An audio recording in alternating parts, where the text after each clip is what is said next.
Hi guys, I'm delighted to be in conversation with three very interesting people who are also writers, and I'm delighted to have published them at Penguin Random House India. My name is Milee Ashwarya. I'm the publisher at Penguin Random House India. And like I said, I feel quite blessed and lucky to have three extraordinary gentlemen here with me this evening. Rajesh Shrivastav, who's written his book, The New Rules of Business, Get Ahead or Get Left Behind. And we have also with us the authors of the Victory Project, Six Steps to Peak Potential, Saurabh Mukherjea and Anupam Gupta. So, a warm welcome to all of you. Thank you. I know we're going to have a cracker of a session, and I think I mean, it starts with the theme. The theme is really interesting, how to be victorious and achieve your full potential while being simple. So I'm going to start off with Saurabh because you talk a lot about how to achieve peak potential.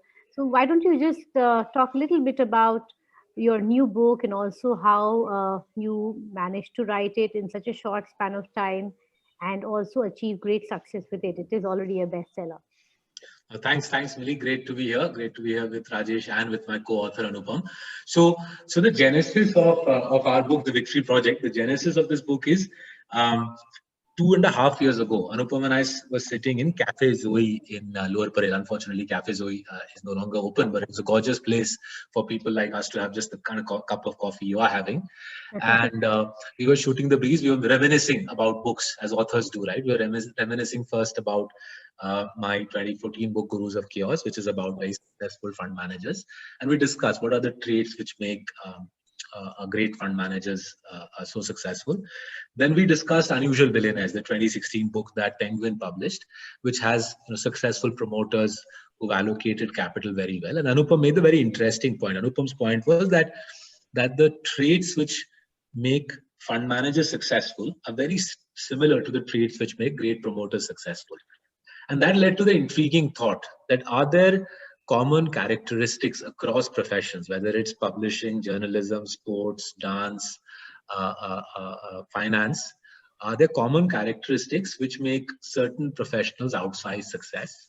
The question itself was very intriguing. And I remember this was July 2018. And we reached out to the Ken and they agreed to publish a few articles on it. And at that time, I think my book, Coffee Can Investing, was doing quite well. One of you guys reached out and said, why don't we do a book on it? It Yeah. took us actually, whilst you're very nice and you're very polite in saying we did it in a short period of time, it took us the best part of 2 years to get it out of the door. But it was a lot of fun writing because, as Rajesh and I were just discussing, I put a lot of myself in that book. Whereas Unusual Billionaires and Coffee Can Investing was about other people and other processes. In a way, Victory Project, Six Steps to Peak Potential is a lot of what Anupam and I have tried to live. For example, simple things like build a routine, live a relatively simple, structured life. We put a lot of ourselves in the book, and it's good to see, gratifying to see in this difficult year, the book having done well in the publishing market. But the genesis of it lay in that cup of coffee in Cafe Zoe, which is why I'm a great fan of unstructured chats over cups of coffee. And I'm good to see Anupam. And yeah, I am having black coffee right now, so you're bang on with that. Smart guess, Saurabh. So yeah, see, both of us, you too. So yes, there's a great conversation over coffee, and yeah, it's you've written three best-selling books, and yet you talk about how to keep it simple and still achieve maximum potential. You have laid it out in your book. We'll come to that in a bit. But I move to Rajesh now, who's also written his debut book, The New Rules of Business. And Rajesh, you had oh yes, you have. Thanks, Saurabh. Yes, we have to promote our books all the time. That's, I think, become sort of it's the job of a publisher certainly, and authors too. So Rajesh, you had an extraordinary life. You've launched the most successful brands. You've been an academic and taught students. And as you say, you learn every day. And while you might not admit, I think every person that you touch along the way or meet along the way, also gets to learn a lot from you. And that's what our experience at Penguin Random House India has been. So, what are these new rules of business? Tell us a bit about your book and how did it come to life? Hey, Milee, thanks. Hi, Saurabh. Hi, Anupam. How did this come to life? Let me just share this story with you. I had a higher purpose in life, Milee, when I started studying. So I wanted to do a little bit more than what was expected out of me. So I made an effort to get into IIT, IIM. But after I graduated out, I joined alcoholic beverage, and again I made it a point to do a little bit more than what was expected. And that was way back, last century. You can see my hair. So even at that time, when India had not liberalized, we had a world-class dream. I had a dream. So the first brand that I got offered was Bagpiper. It was number 2 in India. So I went to my boss and said, let's make it number 1 in India. When we made it, then I said, let's make Bagpiper number 1 in the world. And we did make it. From there, I had another dream to create categories that did not exist in alcoholic beverages. So we created a premix category, which is gin and lime premix, which is Blue Ribbon Duet. Yeah. And then I said, can I be creative? And using creativity, I gave a name to a brand which is very popular now called McDowell's Signature. I hope you guys have it this evening. I don't drink, but I hope you guys have it. And then I got a chance to revitalize Royal Challenge. Part of that strategy you can see in IPL. So the logo that you see on Virat Kohli was designed by me and Design Bridge. And then, of course, I wanted to reimagine an industry category. So deodorant industry category was 66 crore in 2002. I reimagined it and said, I don't want to sell deo, I want to sell perfume. And the category today is about 6,000 crore. It grew 100 times. So, Milee, all these things and this experience I had across the world, I decided to give up my corporate career and share this knowledge, in fact, wisdom, with the rest of the world. And therefore, I got into teaching. Mm-hmm. And when I taught the students, I would teach with unmatched passion. So my students asked me, yeah, so why so much of passion? I said, guys, I have only 10 years to live. And if I can pass Don't on say that. my knowledge, then I can live with you for another 50 years through you. And then when that happened, I got another idea.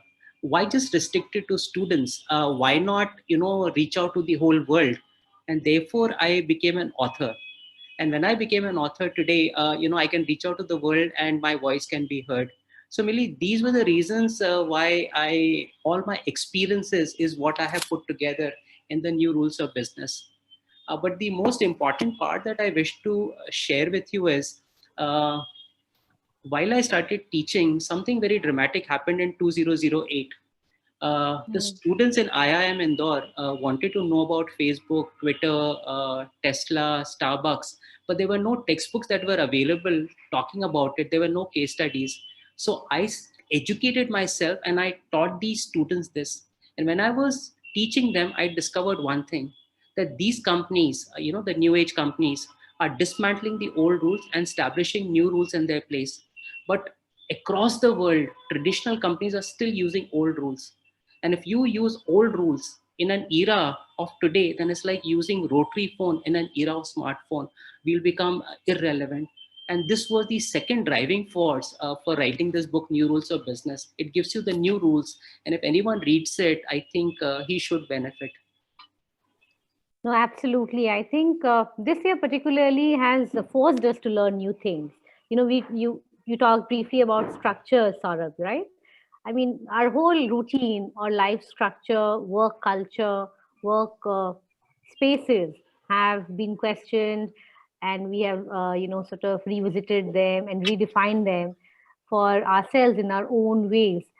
And I mean, we are, maybe the things that probably we would do few years down the line have been done this year because of the pandemic. So I think new things are something that we all have to adapt I think I'll to. give you an example of exactly that, Milee. Yeah. So let me first tell you how I saw Rajesh's book. Until we were taking domestic flights, which is 8 months ago, I used to look around, see what are people reading on domestic flights. I'm always very interested to see what other people are reading, and I saw that several people flying SpiceJet, Indigo were reading Rajesh's book. right? So it stayed in the back of my mind that local business people, SME owners, are reading this book. Then when we published the Victory Project, he reached out via social media and he said, this is me and this is my book. And I went to Amazon and bought his book. What struck me about his book is it's a very unpretentious business book, right? If you see the typical American textbook from a US business school author, right? It's a kind of quasi-academic tone. There's a quasi-academic tone, right? Whereas this has no pretensions to be a quasi-academic tone. This is a dhandebaz ka tone. And just to give you sort of one specific example, which he's written about, and he wrote this book well before the pandemic. If you go to, say, the highways of our country, you see that the out of office advertising market has been hammered, right? There's nothing there. The billboards are empty, right? And yet, as we know, online advertising is booming, right? And his point, Rajesh's point in this book, I will just read it out. Do you spend money in advertising to create awareness about your product? You don't need to do that any longer, right? He said this book was written, was Rajesh 2 years ago, right?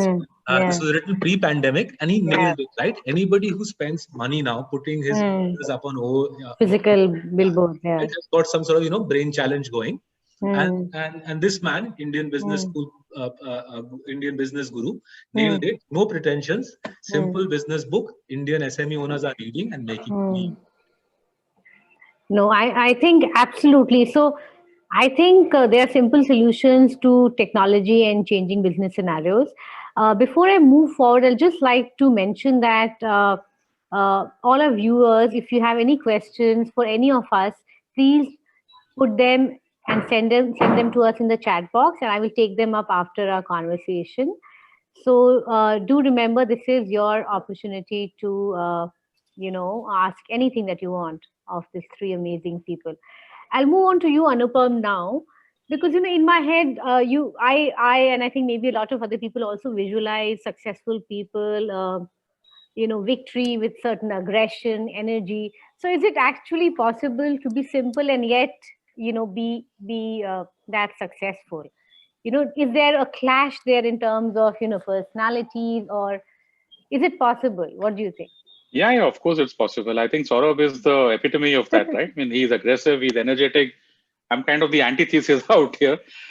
I think it is. I also think that we now live in a world where multiple things can be true at the same time. I don't think we live in the world of absolutes, and that's one point that's raised in our book, because we were faced with this clash of ideas, right? Because we came from the Malcolm Gladwell school of thought, which says that you need 10,000 hours of practice. And then just last year, you remember that there's this book called Range, magnificent book, outstanding book, that kind of question that entire logic.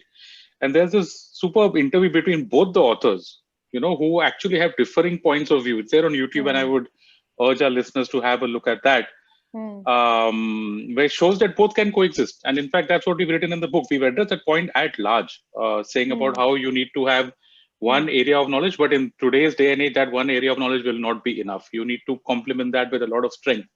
And that's why the T curve. So I think it's absolutely possible for multiple ideas and multiple, I wouldn't say personality because that's kind of off, but you can be successful, you can be aggressive, you can be energetic, you can be whatever you want, as long as, I think what matters a lot is that you have reached peak potential. What form and shape it takes is a different thing. Interesting. Thank you, Anupam. So let's get into, our theme for today. So my next question to you, Saurabh, is how can we actually simplify our lives?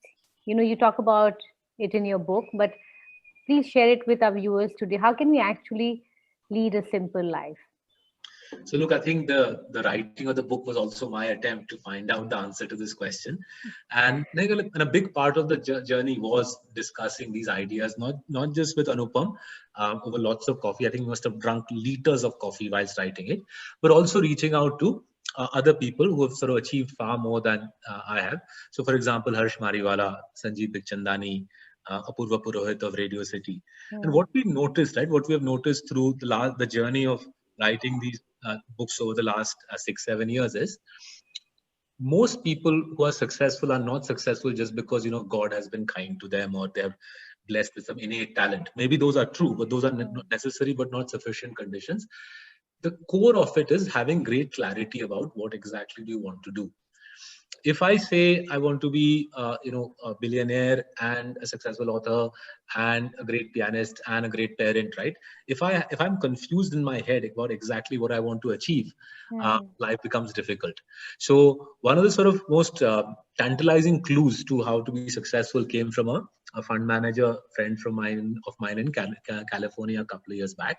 So he told me 3 years back that, look, I focus on just three things: my family, my colleagues, and my clients. Everything else I'll deprioritize. So I think embedded in the definition of success is letting go, making trade-offs, and saying, here's the narrow set of things I'll focus in. So in my case, I like writing. I like working in Marcellus, and I love my family, and those become the troika of things I focus on. So in the book, we've been very clear that the foundation for outsized success starts with specialization. Focus, specialize, and you begin the journey. Higher level skills are what everybody aspires to: creativity. So when Anupam and I present the Victory Project, typically in business schools, the first question is, well, how can we be more creative? Because a lot of people believe that, if I could just do these three things, I'll be an air Rahman tomorrow morning, right? And our response is, that's why the whole T-shaped paradigm of specialization over a long period of time is there. If you specialize and build a broad range of interests, the creativity is a byproduct of that, right? But the journey starts being very clear about your goals. And ironically, the lockdown has made that a little easier. Yeah. Because it cuts off the stimuli, it locks you into your own world. And if you're in your own world, you get frazzled by watching. Yeah, there's less distraction. That's right. And you're more focused, and you really focus on the priorities. So you get certain clarity of vision and goals. So I think for all the negatives that many people will remember 2020 for, I'll remember 2020 for the year I really figured out what matters to me in life. Now, what results it will bear, we'll see in the rest years to come. Yes, so I'm waiting to see that too, Saurabh. But it's really interesting how you put it, and I think you're absolutely right. And I think a lot of people say that first you need to articulate your goals very clearly to yourself. You have to put it out there, and then work towards it, which is what you're saying as well. Rajesh, you've created great products like you briefly mentioned. But my question to you is, does simplicity play a role there? How can simplicity help create great products? You've talked about creating super cool brands. So could you share some anecdotes about it and how you actually did it in your career? Milee, let me just start off by saying, if you keep, all business decisions are very simple. It's just that we need to ask the right question. So let me just start first with Steve Jobs and maybe Alibaba, Jack Ma, and then I'll come to my thing. But let's start with Steve Jobs. When in 2003 he wanted to design iPhone, it didn't exist. Yeah. So he called all his engineers and said, we want to get into communication device. So do you guys have any questions? Now, they were all engineers there, and they asked the engineering questions, what efficiency, effectiveness, power, capacity, etc., etc. Then Steve Jobs looked at them. He says, I want you to do none of that. I want you to create a product with which people will fall in love. And once people fall in love, then we'll figure out how to monetize it. Now, this is exactly the simplicity in decision that is required. Now, coming back to me, I have always kept one decision in mind. To me, how do I make customers fall in love with my brand? And take deodorant. Deodorant is a very classical example of how I came out with it. It is very simple. In India, 65% of people are below the age of 25, and people of opposite gender want to come together, and body odor drives them apart. Yeah, BO is non-negotiable. Yeah. But the point is the deo that we use internationally and in our country was actually for deodorant. Because in cold countries, you don't have a bath, so you have body odor, and you use loha to fight loha. So they used a medicated fragrance to fight deodorant. But in India, Milee, even when I was a kid, and all of you put together, my mother would never let me have breakfast till I had a bath. If I negotiated that, which I would not have. So body odor was never a problem. But in India, we had another problem, So I thought that in the sweaty thing, if you get a sweat and you're coming close to your, your companion, and if the body odor is there, then you would feel bad. But let's remove that body odor. I looked at it from a positive perspective. What if you had a mood enhancing fragrance and your lady partner came to you, right? If it is a mood enhancing, then her mood will also get enhanced and she would never want to go away. And that is how the simple thing, solving the problem of the young Indian males. So this is the simple thing, how do I get my companion to stay very close to me? So this is how I did it.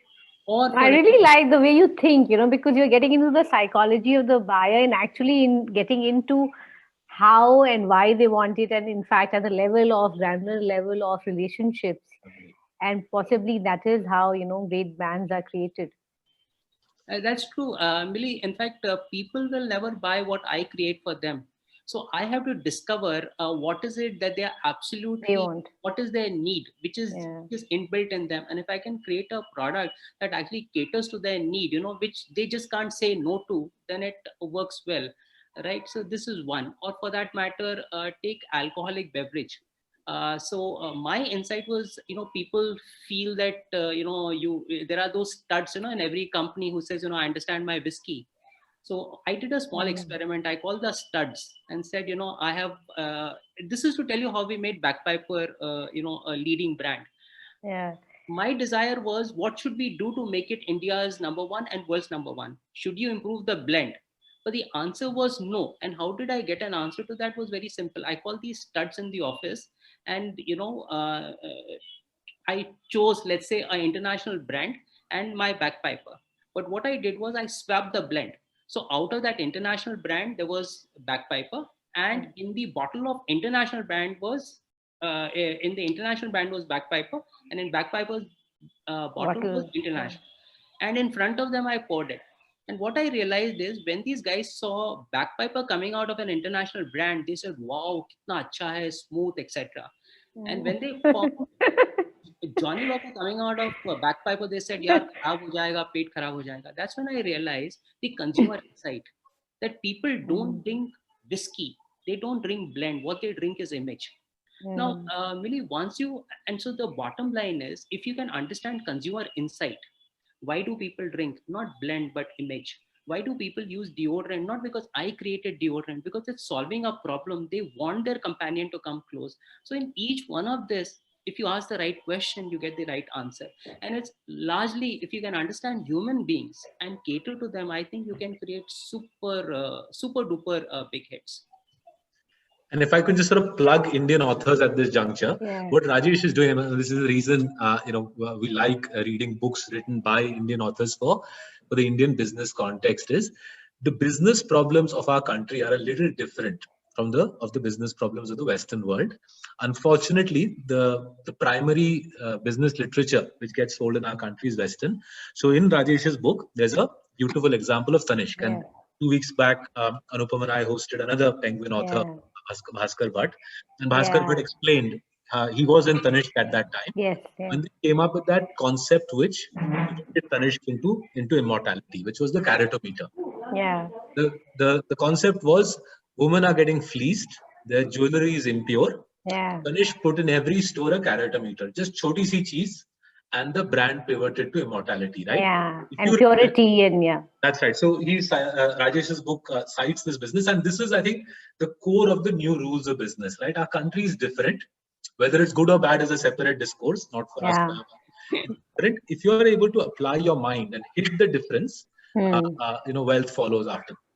Milee, can I share a classical example which is very Indian and found nowhere else, which is about atta.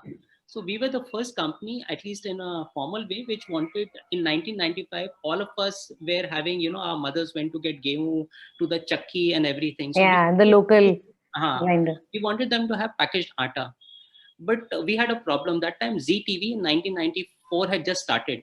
Right? So if you advertise on ZTV, it went all over the country.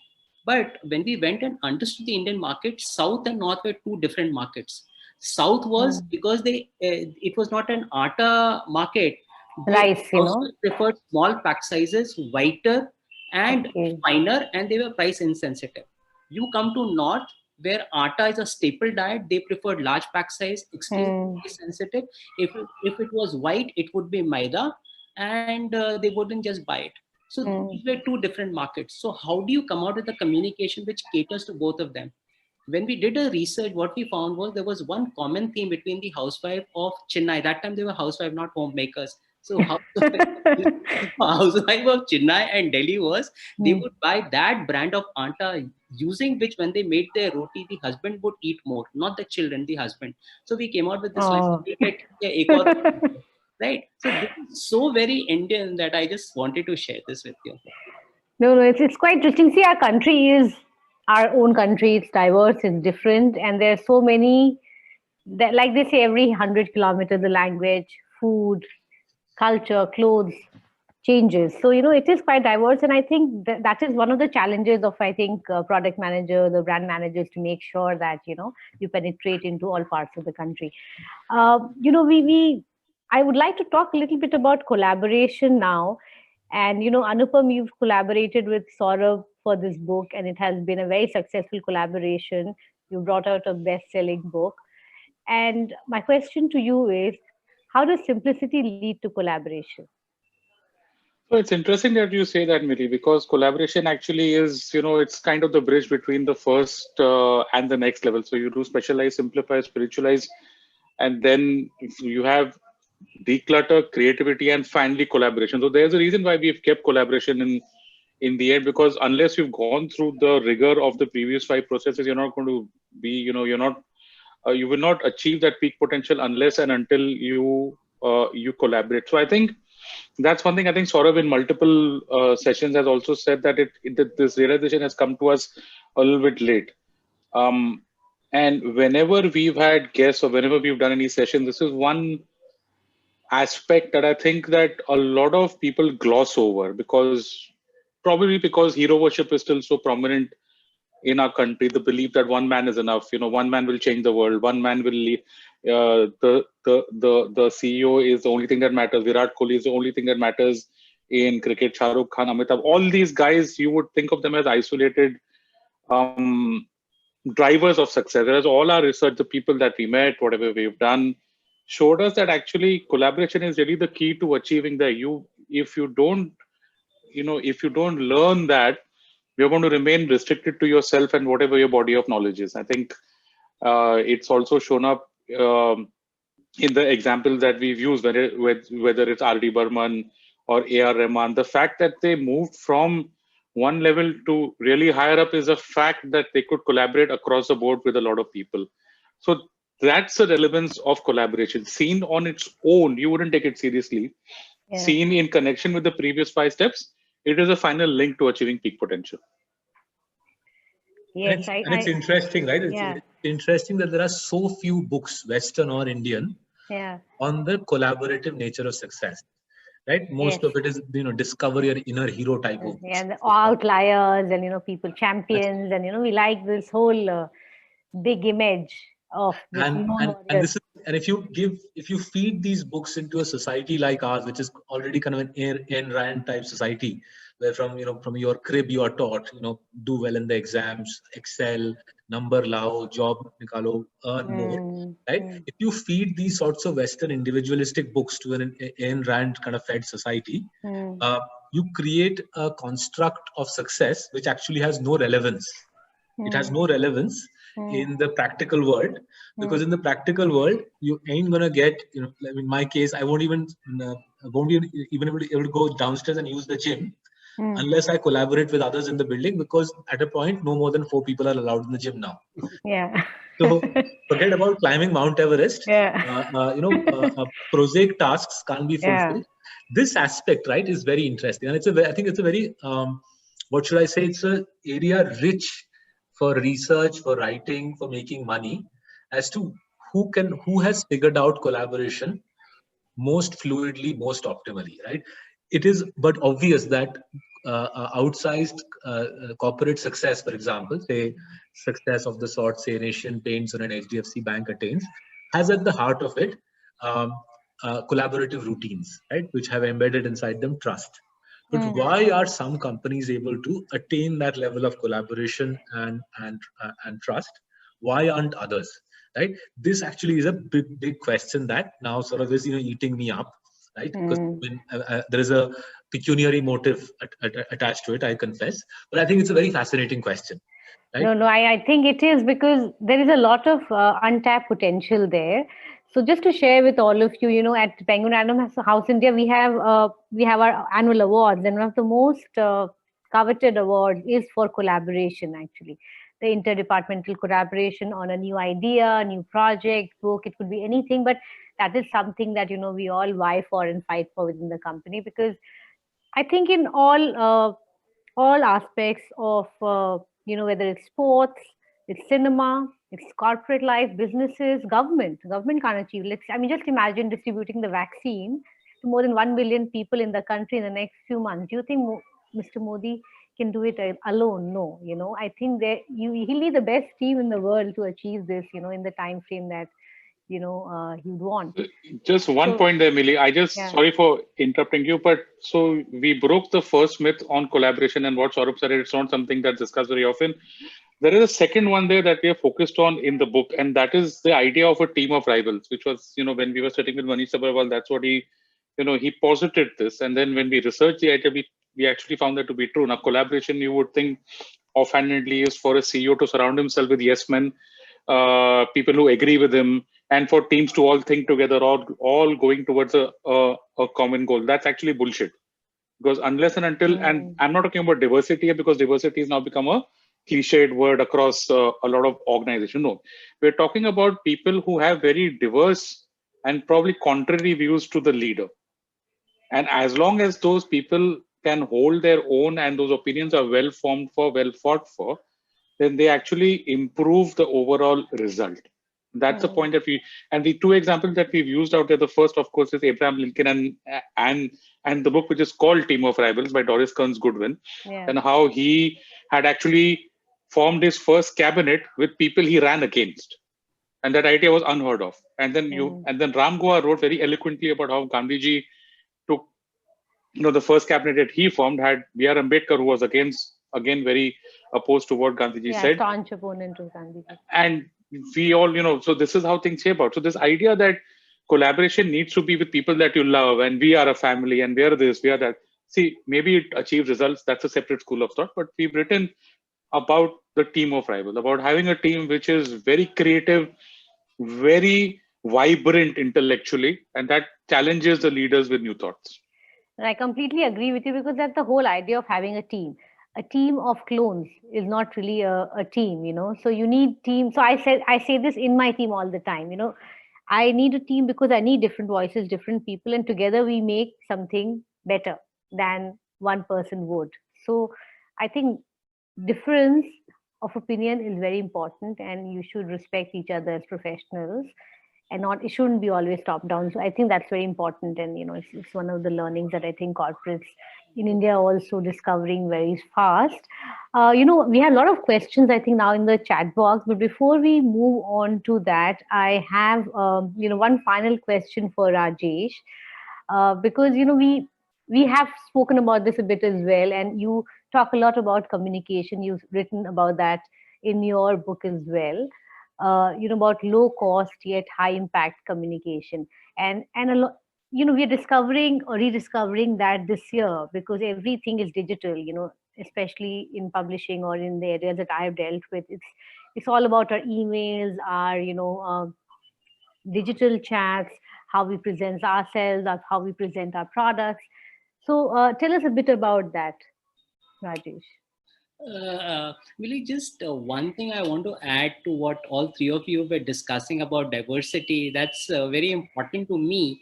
Sure. One of the things that I want to say is this concept of reverse mentoring.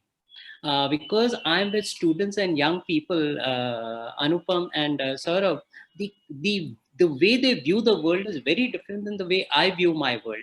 For example, this webinar, if it was to be hosted by young comic, my son is a comic, their language and their conversation would be entirely different. And therefore, one of the things that I just want to say this is reverse mentoring is a very, very big thing in 21st century, particularly now for all of us. Milee, coming to this digital, this part of the digital media, all I got to say is very simple. Most of the companies believe even till today that the way to build brand is to spend money.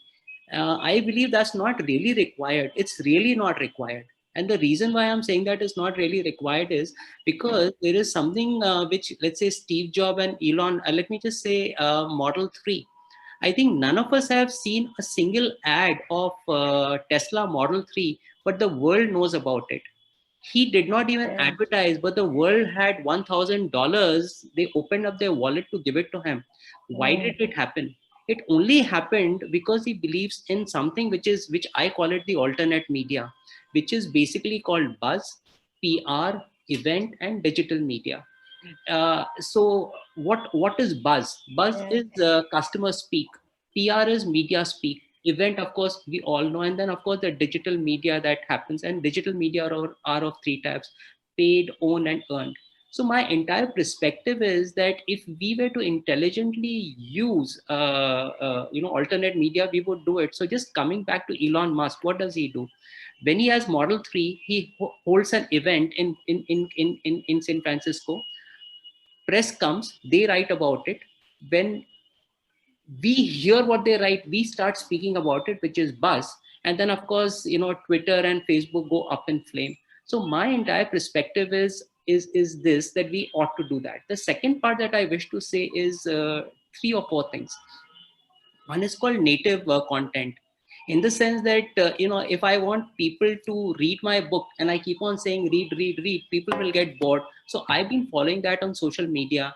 I take one contemporary concept that is happening in the world around us, and then I say, this is what is happening in the world. If you want to know more, you can read my book, and this is what it is.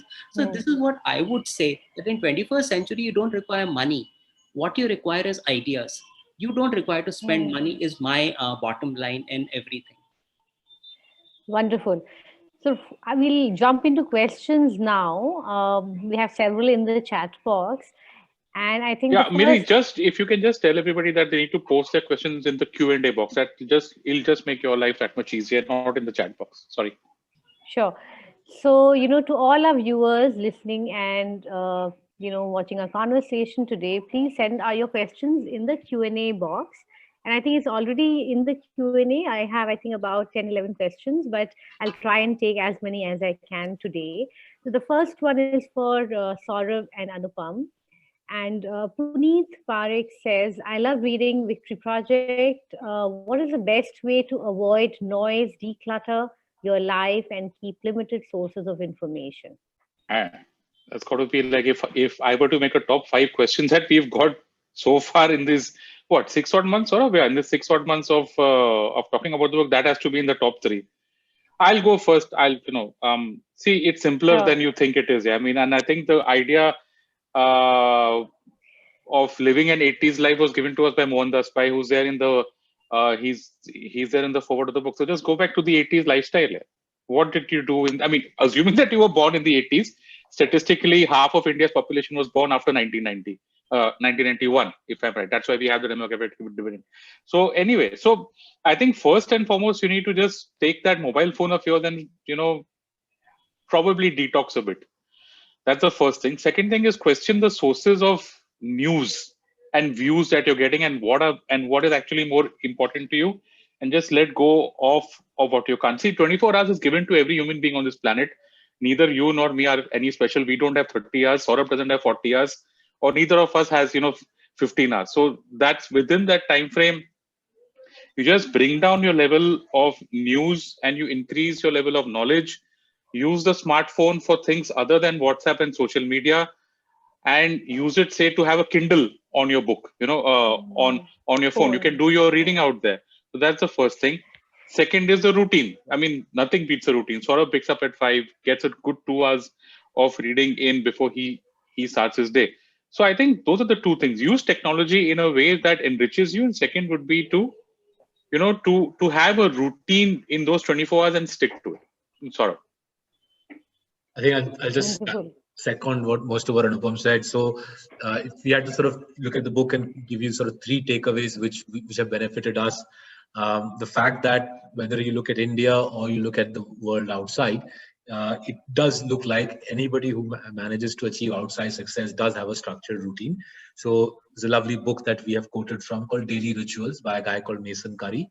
He's studied the lives of famous authors, architects, scientists, and so on. And he says that there isn't anybody who's been an outside success without a reasonably structured routine. Even bohemian people like musicians and painters seem to have a pretty structured routine. The second one is this social media thing. Basically, any form of two-way communication, the more you can get rid of it, WhatsApp, social media, even email. Cal Newport's written a great book called Digital Detox on this subject of how to cut yourself off from anything which is two-way communication. And the third piece is goals. Be very clear what exactly do you want from your life, because that then keeps your focus. But all of that being said, it's easy for us to say these things. How effectively we do it is a different matter. Yeah. And Milee, just one thing out here. I just want to add this because I don't want to come across as someone who's anti-social media. I'm on Twitter and I'm pretty prolific out there. So it would be daft of me to say. Yeah, that's what. So yes. It would be daft of no, my phone. It would be daft of me to say otherwise. So here's the thing: if you can curate the content that you're getting, whether it's mainstream media, whether it's social media, I think you can actually benefit from technology. Right now, if you have to use Twitter, I don't use notifications at all for any social media out there. If you are on Twitter, be very cognizant of who you're following and the media that you're getting, and you will probably discover a whole big world of content out there through Twitter if that is your main source of information. Social media also includes things like Medium, things like Substack. So there's a lot of good stuff happening in social media, provided you know what you're there for. So, and I've got this a lot. I used to do digital strategy for fairly large corporates back in 2014. The thing is that everybody looks upon social media as a place where you have to make an impact and you have to broadcast yourself. While that may be true, social media is an outstanding place for you to get very high quality content if you curate your list properly. So I think that is the first thing. And the second thing, what Saurabh said about two-way stuff, I often find a lot of people who read a lot, but I feel that's just one part of the story. I mean, if you don't have an output for your views and put it out there, I think that kind of is the other part of the story. Maybe you can find some authors, from the people who believe very passionately in what you do. Saurabh is a great example. The work that Marcellus does today in terms of investment thinking is actually out there in the public. And Marcellus is productive. I think, you can't miss it. I get regular emails from you guys and there's a consistency. And quality. And remember that Marcellus is also on Twitter. So if you're someone who's following Marcellus on Twitter, you're sorted. If you'll get the best quality content out there. So I think you need to just find a balance out there somewhere. No, I think what you said is very true. Besides, having your goals straightened out and having a routine, I think it's also about the choices we make. With social media, it is about choices because every month there'll be new stuff. So what is it that you want and what is it that makes sense for you and your, goals is what you should focus on. I'll move on to the next question now, which is from Vaibhav Jawale. And it's slightly related to, what, you're discussing just now. In this world of unlimited noise and distractions, how do we make efforts to just focus on doing it what we are best at after figuring it out? So who would like to take that? Rajesh? I think this that's what I really want Rajesh's view on that. Yeah, come on. How do we figure it out first? His son, achieve it. His son is an outstanding stand-up comic. I mean, he is at a different level. So I'm sure that, go on, Rajesh, all yours. So let me just give it a business perspective. I think life is very simple and sorted, provided you have a single-minded perspective. So in my case, the reason why I exist and the reason why business exists is for no other reason except for customers. My entire job is to make my customers happy and delighted, and everybody in the company is actually entrusted with that job. That's it. Therefore, what happens is whenever we have to take a decision, we always ask one question: will it help the customer? Yes or no. If it does, we go ahead and do it. That is one. Second thing is just coming back again, to this information overload. Uh, I basically believe the more information that comes in, what I do is I read a lot, right? But after reading a lot, I process it in my information and I squeeze out everything, right? And convert it into bite-sized wisdom. And I store that wisdom in story form. And therefore, in colleges or in B schools or in forums like this, when I have to narrate, I don't give a strategy, but I narrate a story which has the strategy embedded in it. So I basically believe that although there is so much of deluge of information that is coming in, but what we got to do is take in the information as much as possible of the kind that we want, right? And then reflect on a lot of it, and then squeeze out all the thing that is unwanted and just store whatever is there in story formats which we could narrate to. That is the way I have looked at it, and to me, I have never failed in that. So this is the way I look at it. Wonderful. The next question is, I think, for Saurabh. So it's some C. I don't have the full name here, but the question is, can you please share your advice for would-be authors, say, who write business and management related books, about how to approach the publishers and how best to get the publishers agree to publish their scripts? And would you please name any specific publishers? Be very careful, Saurabh, who specialize in business and management books. So look, I think it's the generic advice on books. Anupam and I've ended up speaking to a lot of book clubs as we've been trying to tell people about the Victory Project, and there seems to be this received notion out there that when you write a book, you should sort of think about the market and how can you maximize the market. It's like it seems like a very commercial affair, and to our mind, that doesn't quite work, right? It's a very competitive market. Milee, you'll know how many books are published every day on Amazon. From what I can see, every day 20 books are coming onto the market. So if in a typical year, 500, 600 books are coming into the sort of quality English publishing space, you're not going to make a mark if you try to robotize and orchestrate some sort of structured commercial agenda. A simpler way, I reckon, for you to publish a book which will do well, get you the satisfaction and the recognition you desire, is choose a subject which you feel very passionate about. Either you're working in it or you feel very interested in the subject. Read up everything that is available on it. Go and meet 20, 30 people who know 10 times more than you about the subject. And then I think you'll form the kernel of an idea of a interesting book on that subject. But it's going to start with your interest rather than the commerciality of the book. And we've sort of heard this several times from people that they try to make a book commercial. Unfortunately, people like Milee will tear you apart if you're trying to be commercial in front of her. Yeah, I'm going to just sounds interesting. I'm going to just interrupt this out here because and I have absolutely no credibility as an author. I was just very lucky to be part of the Victory Project. No. No, I mean Please seriously. I think don't be talking about simplicity. Not too much humility is not good, Anupam. No, yeah, but I mean it's for real. So Milee, here's the thing. Yeah. If I were Unusual Billionaires was and this is because the person asking the question mentioned business and management. So. And I'm going to throw this to you, right? Unusual Billionaires was published by Penguin in 2016. Yes. Till then, I can't think of a single corporate study in India. And to put things in perspective, The Outsiders, which is considered a pretty popular book, was published in the US in 2001. Now, you've got to just think about that for a moment, that why hasn't the topic of corporate life cycles been more investigated and put in the form of books in the Indian domain? I can think of a couple of reasons. One is the fact that book writing is not seen as something lucrative, and second, the kind of books that we have in corporate in the corporate domain are either autobiographies or puff pieces or probably scandalous things that probably sell well, and they have a reason for that. Second, obviously, is the fact that I think Indian business is still not very comfortable about a searing study into them. So if you want to look at business and management, my suggestion would be to have a look at slightly, at topics that haven't been spoken about till date. I mean, that's what I would have to say. I just like to add one more thing here, Millie. Sure. If you really want to write a book, then let it not be Googleable. That's the first thing.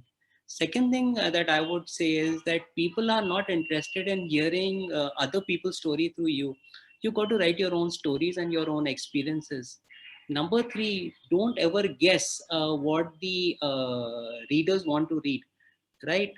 You have to write a book for yourself, and if you write a book with which you fall in love, there'll be enough number of readers with your sensibilities who will also fall in love. Well, And that is what I would recommend to you. There is no secret formula. It's like It's really interesting, Rajesh, because I was in a conversation with another author yesterday, and he said almost the same thing in few different words. He said that I write for myself. And that is why probably, I have this big, I write for myself. I write a book that I would love reading again and again.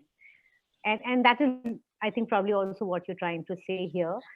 And I agree with all of you. I agree with all of you. I think it is a combination of all of this. We spoke about this briefly yesterday also. I think we as Indians have to have confidence in our ideas, our originality, and our success, and our own stories. So, this is something that I think slowly and steadily is now getting reflected in the books that are coming out, which I believe are of global standard. So, like, India in publishing particularly always has been this, Western driven market. Even in UK, actually, a lot of the business books come from US. So US has been the market leader in business books so far. But I think we are seeing a lot of local talent now, people who are addressing problems specific to the region and telling stories that the customers and readers in that region want to hear. So I wish all of you good luck. I hope you all keep on writing many, many more books. And to also our viewers who are watching us, do take writing seriously. I think this is something that lives longer than us, like Rajesh also put it. And our talent and our confidence gets reflected in the books we create. It's a superpower, Millie. Anybody who can write more than 280 characters, it's a superpower now. Yes, absolutely. We'll move on to the next question now. And I think this is, again, this is about, I think, what Rajesh was talking earlier about brands like Bagpiper and how you made it successful. Ashok wants to know, would it be interesting to know how Rajesh convinced all the consumers to drink the image of Bagpiper, though it is an Indian blend? It's related to what we're talking about. It's very, very simple, Ashok. I hope I got your name right. We all love Shah Rukh Khan. Shah Rukh Khan loves Pepsi, so we love Pepsi. I mean, that's it, right? That's all. So even now, I can remember Rajesh's posters, right? So I didn't know he was behind it. There was Shatrughan Sinha, I remember. Bagpiper, the taste is splendid, right? Yeah. It was 1987 or something like that. In fact, just to say, Khoob Jamega Rang. Millie, just wanted to share this with you. When you create brand, don't create it with your mind, create it with your heart. So this line, Khoob Jamega Rang, actually was created in 1990s. So I was invited to a girls' college in suburban Mumbai. That's where you got the inspiration, Rajesh. Okay. I was to speak on digital media. So I asked the principal, I worked in alcohol. Can I talk about alcohol? So she asked me, when did you work? So I said in 90s. So she looked at the age and she must have got an idea that they wouldn't know the brand. So I started by saying, I give the name McDowell Signature. There was a big round of appreciation. Then I said, I deserve to stand in front of you if I say 2 words and you can repeat the balanced tagline. And I said, Khoob Jamega Rang. And these young girls are singing in unison, Jab mil baithenge 3 yaar. I looked at the principal, she wanted to go down the stage. And that's when I realized the power of brands, they transcend time. This was created in 1990s. But the whole point is that if you create a brand from your heart, it touches other people's heart. Wonderful. I think, we have time for one more question. And for all our other viewers, I think, you can approach our authors directly on their social media, LinkedIn, etc. And, I'm sure they'll be happy to answer your questions. The last question is for you, Saurabh. can Saurabh drop some company names which are from the 20th century, but effectively using the new rules of business in the new decade? This is from Shrikant Joshi. So look, I know our portfolio companies inside out. So all the names I'm going to tell you are following new rules of business. They are following the path to simplicity, the path to victory through simplicity. They are Indian companies, and several of them actually building global dominance whilst being small Indian companies. It's a very fascinating thing. Global dominance whilst being a small Indian company. So let me just give three names from various portfolios off the top of my head. There's a company outside Pune called Garware Technical Fibers. They have 70% market share globally now in salmon aquaculture fishing nets. Right, this is a 40-year-old company. They started, the current promoter took charge when his father passed away in the mid-90s. He turned the company around. 8-9 years ago, he figured out that salmon fishing nets, as they currently stood 8 years back in the West, have a problem. The nylon gets warped, bacteria sits in there, the fish foul the net, the water flow gets disrupted. He spoke to the fisheries in Norway, in Canada, worked with chemical engineers in Pune, created a superior net, and you have 70% global market share from an Indian company that most people, I don't think, in our country have heard about. Let's take another company in Mumbai called GMM Pfaudler. They control half the global market in glass-lined reactors. So glass-lined reactors are basically giant versions of this coffee cup in which pharmaceutical products are made. Pfaudler was the German parent. They used to own 51% of GMM in India. GMM was the Indian subsidiary. As the country grew, as India grew, GMM ended up becoming bigger than the parent. And the Indian company ended up buying the global parent, and thus you have a company in Mumbai, which That's the dream. Which lives the dream of half of the world's medicines are now made in ceramic vessels, whose ownership basically is Indian. Right? Simple idea. If the Indian market becomes larger than the global parent's market, you flip, and the ownership comes to our country. And third idea, another company and the beauty about these is a lot of these companies, because they keep a low profile because they're family owned. So there's a company in Chennai called Ultramarine. They're the world's third largest and Asia's largest manufacturer of literally ultramarine pigment. So when your car is painted, when my car is painted, this pigment has to be put in the paint, because otherwise the sunlight will warp the paint. This family in Chennai is the largest manufacturer in Asia of this product. You cannot paint cars without this product, and yet they keep the secret to themselves. All of these companies are Indian companies. They're world leaders. And this is the new rule of business, that small Indian companies can go and conquer the world. Wow. I mean, I think it's a great note to end our discussion today. My apologies to all our viewers whose questions we could not answer. But like I said, our authors and our panelists are available, so you can write to them directly and reach out to them, and I'm sure they'll be happy to answer your questions. Thank you. A big thank you to all our panelists today, Rajesh, Saurabh, Anupam. I had a great time chatting with all of you. Thank you for being so wonderful and speaking from your heart and mind and teaching us how to be simple yet victorious. So thank you so much. Big Thank you, Milee. Thank you very much. Thanks a lot. I hope you enjoy the rest of your evening. Thanks, Anupam. Thanks, Bye. Thanks, Thank you, everybody. Thanks for logging in. Thank you so much. Thank you so much.